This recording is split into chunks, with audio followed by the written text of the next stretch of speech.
Em relação ao direito à imagem, aqui há todo um mundo novo que a tecnologia digital pode acabar impactando. É uma professora de origem panamenha, mas que há muitos anos vive trabalhando na Universidade de Barcelona, mora em Barcelona, e ela estuda muito esses temas. Ela escreveu ainda no comecinho desse século um livro muito interessante, e ela já fazia, parece que previa, né, muitas das consequências sobre a aceleração do uso das tecnologias digitais no mundo de hoje, e ela fala desse direito à imagem não só como a imagem física, como vocês estão vendo nesse momento, a minha aqui, mas todo o conjunto de atributos.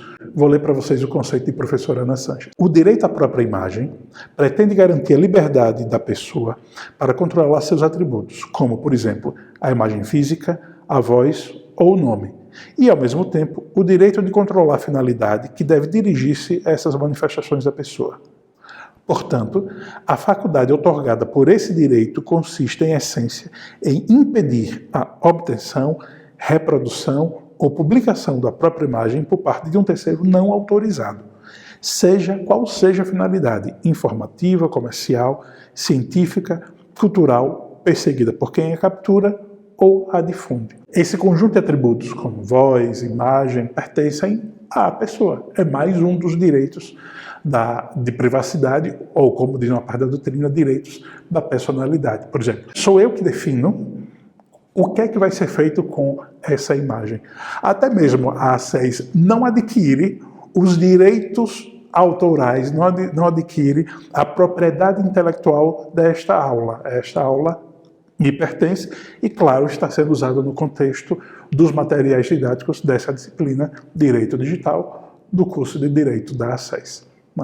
Então, vejo que é necessário que haja a autorização do proprietário da imagem para o seu uso. Eventualmente, pode-se negociar esse direito, e vocês sabem que há contratos milionários no mundo artístico, no mundo da publicidade, no mundo da televisão, e agora também nos serviços de streaming, Netflix, HBO, Amazon Prime, assim por diante, contratos milionários sobre o uso do direito da imagem, bem como as produções audiovisuais que são feitas por esses canais como coprodutores ou como produtores diretos também. Tá? Então, lembrando a vocês que não é só a imagem física gravada, né? Mas é um conjunto de outros atributos, como, por exemplo, as características físicas, como o corpo, como a voz, né? que é uma consequência da modulação, né? De todo o ar que sai dos nossos pulmões de forma articulada, com timbre específico. A gente reconhece a voz das outras pessoas desde cedo, né? Como característica da personalidade também. Há características psicomotoras, como gestos, como estilo de vestimenta também que cada pessoa leva, o comportamento público ou social daquela pessoa, ser simpático ou ser tímido também é uma característica da personalidade que cada um tem o direito de manifestá-la, desde que sempre se respeite o direito alheio. No caso dessas duas características, em geral, não há nenhuma violação. Então, todas essas características compõem o que a gente chama de direito à imagem. A gente vai ver, no último tópico dessa aula, uma situação nova que está surgindo, que é a utilização da imagem e da voz desses atributos de pessoas que já morreram, né? Sobre o uso da tecnologia digital para produzir novas imagens. Estou falando de regravação, ou edição, ou masterização, não. Estou falando da produção de imagens inéditas e de sons inéditos de pessoas que já não estão mais vivas. A gente vai conversar sobre isso já já. Então, o direito à imagem é visto aqui com um direito que está conexo, obviamente, ao direito à intimidade, como a ideia da livre disposição, né, da própria imagem, como um direito, inclusive como bem patrimonial. Eu lembro vocês que, apesar do nome estar aqui como renunciabilidade, na verdade não é renúncia, na verdade é a escolha de uso dessa imagem. Por exemplo, na participação de reality shows, que a pessoa acaba meio que exibindo toda a sua vida privada durante algumas semanas em que convive com outras pessoas dentro da casa lá dos Big Brother, né? Ou ensaios fotográficos, artísticos, mesmo eróticos ou pornográficos, uma pessoa de qualquer gênero que seja, de qualquer orientação sexual, tem o direito, pelo menos na nossa sociedade, na nossa legislação, é assim que está condicionado, desde que seja consciente e maior de idade, claro, a, por exemplo, vender suas imagens para uma revista de conteúdo erótico, ou mesmo participar de uma produção pornográfica. É um direito que assiste a cada uma das pessoas. Lógico que há aquele questionamento, mas professor, será que a pessoa de fato está fazendo aquilo como escolha ou porque não tem escolha? Que está sendo levado a fazer aquilo por uma situação de independência química e precisa de dinheiro? Claro que aí sim a gente tem um problema. E aí o limite de intervenção do Estado, especialmente do ordenamento jurídico, na liberdade de autodeterminação da pessoa, deve ser muito pautado pela ideia de que ninguém é obrigado a fazer ou deixar de fazer alguma coisa senão em virtude de lei.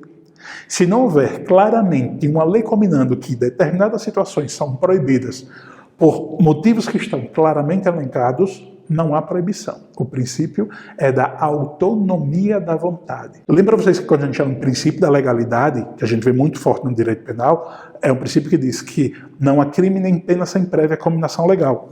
Está certíssimo. É a ideia do direito penal restrito. Se não tiver um tipo penal claramente descrito, a pessoa não pode ser condenada por um eventual crime, por eventual conduta que possa haver se considerada por um juiz como uma conduta criminosa. Não, tem que haver a previsão legal. Eu estou falando do princípio da legalidade constitucional, que é quase que contrário ao princípio da autonomia da vontade. Enquanto não houver uma lei claramente proibindo, é permitido. Qual é a regra básica? Não posso fazer mal aos outros, não posso violar direitos alheios, bem como também tem que se haver, e aí talvez é onde a linha mais tênue se estabelece. Até que ponto de verdade é expressão do meu livre-arbítrio ou aquilo é consequência de uma necessidade econômica ou fisiológica ou uma pressão moral, uma pressão social, a qual está coagindo a pessoa a fazer isso. Mas, via de regra, o direito à utilização da imagem cabe de forma livre a cada um de nós na nossa legislação e muito na cultura ocidental também. No caso de violação ao direito à imagem, bem como no caso de violação ao direito à honra, é comum que se aplique como forma de reparar a indenização pelo dano moral. E é sempre o problema da liquidação, ou seja, quanto é que custa uma dor, uma vergonha, não é? Se, ao longo do processo que analisar aquela indenização por danos morais, se verificar que as consequências foram graves, houveram consequências, por exemplo, de lucros cessantes, por exemplo, perda de um contrato de trabalho, ou se há situações de dano efetivo, em que a pessoa teve que desembolsar uma quantidade de dinheiro para reparar um dano à sua imagem, além do mais, de eventualmente algumas consequências psicológicas, até com tratamento de saúde.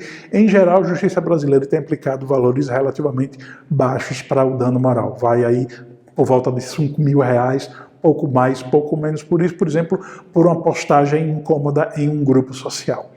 Então, via de regra no direito brasileiro, até para não gerar uma indústria, né, de indenização, tem percebido, tem entendido que o valor da indenização dos danos morais, nos casos mais simples, especialmente nesses casos de discussão em rede social, tem girado nesse redor de 5, no máximo R$10.000. Bom, por hoje é só, nós iremos continuar em contato. Bons estudos e até a próxima.